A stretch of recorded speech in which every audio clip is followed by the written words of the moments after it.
2 Kings chapter 21. Manasseh was 12 years old when he became king, and he reigned in Jerusalem 55 years. His mother's name was Hephzibah. He did evil in the eyes of the Lord, following the detestable practices of the nations the Lord had driven out before the Israelites. He rebuilt the high places his father Hezekiah had destroyed. He also erected altars to Baal and made an Asherah pole, as Ahab king of Israel had done. He bowed down to all the starry hosts and worshipped them. He built altars in the temple of the Lord, of which the Lord had said, "In Jerusalem I will put my name." In the 2 courts of the temple of the Lord he built altars to all the starry hosts.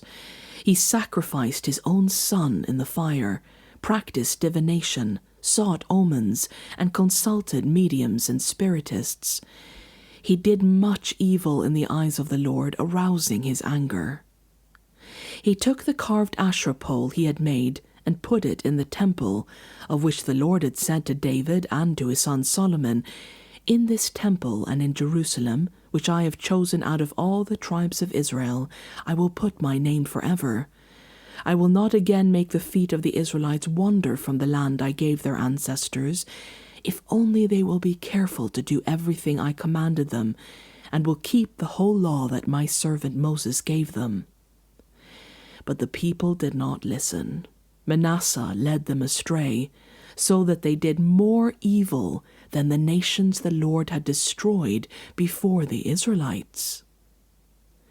The Lord said through his servant the prophets, "Manasseh, king of Judah, has committed these detestable sins. He has done more evil than the Amorites who preceded him, and has led Judah into sin with his idols. Therefore this is what the Lord, the God of Israel, says, I am going to bring such disaster on Jerusalem and Judah that the ears of everyone who hears of it will tingle. I will stretch out over Jerusalem the measuring line used against Samaria, and the plumb line used against the house of Ahab. I will wipe out Jerusalem as one wipes out a dish, wiping it and turning it upside down. I will forsake the remnant of my inheritance and give them into the hands of enemies. They will be looted and plundered by all their enemies. They have done evil in my eyes, and have aroused my anger from the day their ancestors came out of Egypt until this day. Moreover, Manasseh also shed so much innocent blood that he filled Jerusalem from end to end, besides the sin that he had caused Judah to commit, so that they did evil in the eyes of the Lord. As for the other events of Manasseh's reign and all he did, including the sin he committed, are they not written in the book of the annals of the kings of Judah?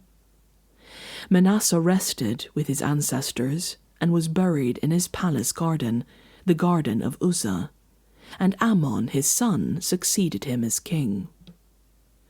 Amon was 22 years old when he became king, and he reigned in Jerusalem 2 years.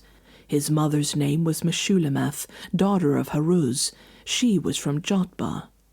He did evil in the eyes of the Lord, as his father Manasseh had done. He followed completely the ways of his father, worshipping the idols his father had worshipped, and bowing down to them. He forsook the Lord, the God of his ancestors, and did not walk in obedience to him. Amon's officials conspired against him and assassinated the king in his palace. Then the people of the land killed all who had plotted against King Amon, and they made Josiah his son king in his place. As for the other events of Amon's reign and what he did, are they not written in the book of the annals of the kings of Judah? He was buried in his tomb in the garden of Uzzah, and Josiah his son succeeded him as king.